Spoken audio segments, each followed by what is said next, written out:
Hello and welcome back. In this tutorial I'm going to show you a few things about your files in Adobe Photoshop. There's a couple things that you need to know for different kinds of projects that you're working on, and this is going to be a little bit of a quicker tutorial. So the first thing that you need to know is the color space that you're using. One of the things that you need to know is the color space that you're using. It always says up at the top what you're using. And generally the default is RGB color space. Okay, so there's RGB and there's CMYK. You use RGB for the web and you use CMYK for print. So if you want this to be a print piece, like an print ad or a brochure, you're going to want to go up to Image, down to Mode, and you're going to want to change that mode to CMYK. There's other color indexes and that sort of thing that you can use, and that's a little bit later down the road once you get a little bit more advanced. Pretty much I still stick to CMYK or RGB for anything that I do. Sometimes a printer will ask you for one of these other options. Okay. This is also a place where you can change it to a grayscale if you want. Okay. The next thing that you need to know is how many pixels per inch it is. What you do to find that out is you go up to Image, down to Image Size, and it'll tell you the width and the height of your image here in pixels or in inches or in percents, however you want it to show.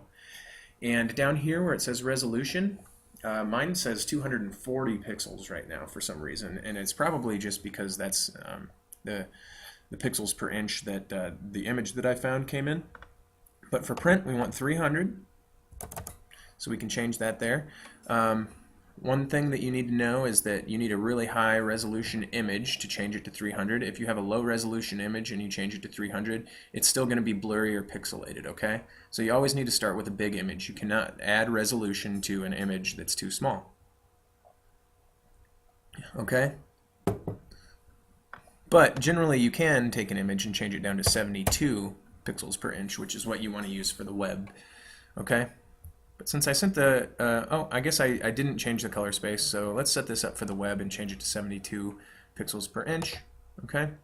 So now this is nice, kind of for the web. I can zoom back in on it.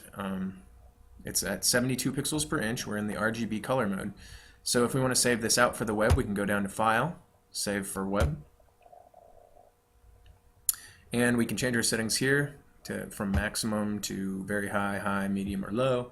And that's just depending on the quality of the image that you need, okay? And then we can just press save and save it wherever we want. And that's how you save an image for the web. If you're saving it for print, you're probably going to save out a PDF or something, so you'll have to change it to CMYK color mode, 300 pixels per inch. And then you'll go down to Save As and save it as a PDF, or you could save it as a Photoshop file or something like that. Anyway, those are the two biggest tips that I'm going to that I kind of wanted to go over in this tutorial. Hopefully you found it useful. I'm sure if you're watching this video you did, and if you did, please click the like button on YouTube, and please watch some of my other videos to learn more about Photoshop. And thanks for watching.